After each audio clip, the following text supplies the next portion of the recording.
Një helikopter i forcave tona ajrore ra në ujërat e liçenit të Shkodrës, përpasoj humbën jetën 2 pjesëtarë të ekipazhit, ndërsa një tjetër mbeti i plagosur. Viktimat janë kapiten Florian Deliaj dhe toger Donald Hoxha, ndërsa i plagosur mbeti Gerald Barmuça, ushtar profesionist. Sipas Ministrisë së Mbrojtjes, helikopteri tipit EC-145 me numër bordi 637 u nis nga Farka në orën 12:10 në një fluturim stërvitor në përputhje me programin e planifikuar dhe miratuar më parë.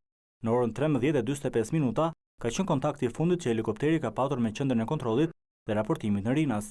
Pas humbjes së kontaktit, u nis drejt zonës ku humb kontakti i fundit një helikopter kërkim shpëtimi.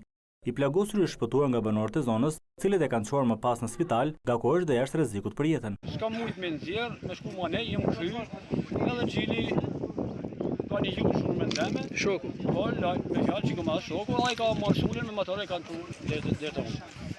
E pati jo të plagosurin ku kishte marrë plagë? Po se pa me plagosurin. Pa me plagosurin, kishte marrë plagë, se nuk e di, se më me krajin djathtë të majt, nuk e di. Por e di se ishte jo vjell do, po që sy bashkë.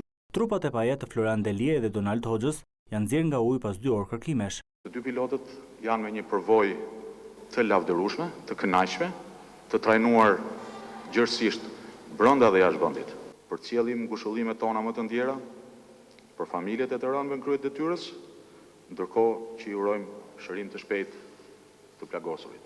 Dëshmi që vinë nga banorët të zonës thonë se helikopteri është parë të fluturojë në një distancë të ulët, si në territorin e Dibrës dhe në atë të Kukësit. Ministria e Mbrojtjes nga ana e saj ka nisur hetimet për të hedhur dritë mbi rrethanat e ngjarjes, duke konfirmuar se helikopteri ishte brenda garancisë nga kompania Eurocopter. Pritet të mblidhen të dhënat e duhura dhe maturia e domosdoshme që kërkohet në këto raste, sikudo në ngjarje të tilla në botë. Për sa i takon kontrolleve, gjithçka është bërë brenda rregullave të fluturimit dhe të përgatitjeve përkatëse që bëhen në këto raste. Helikopteri i tipit EC-145 është futur në përdorim të forcave të armatosura në nëntor të vitit kaluar. Të dy helikopterët EC-145 sapo janë marrë nga forcat tona të armatosura në bazë të kontratave, disa vjeçare tashmë, dhe ishin brenda kësaj periudhe fluturimi. Helikopteri i rrëzuar shërbente për operacionet e kërkim shpëtimit dhe fluturimi ishte rutinë me qëllim njohjen e territorit.